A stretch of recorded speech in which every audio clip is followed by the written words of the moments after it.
உங்களுக்கு தெரியுமா? சொர்க்கம் சுத்தமான பூமி. அந்த சுத்தமான பூமியில் சுத்தமான உள்ளத்தை உடையவர்கள் மட்டும்தான் நுழைய முடியும். இந்த கூட்டத்தை உடையவர்கள் மட்டும்தான் நுழைய முடியும். சொர்க்கத்தில் ஒரு புள்ளி, ஒரு கடுகளவு பாவம் உள்ளவன் கூட சொர்க்கத்தில் நுழைய முடியாது.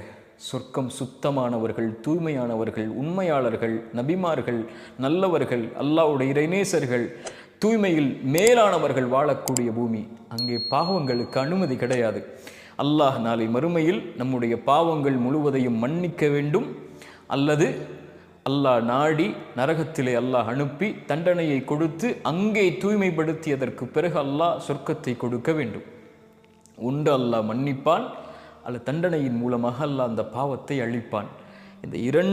இந்த இரண்டில் ஒன்று நடந்ததற்கு பிறகுதான் தூய்மையான நிலையில்தான் சொர்க்கம் நுழைய முடியும்.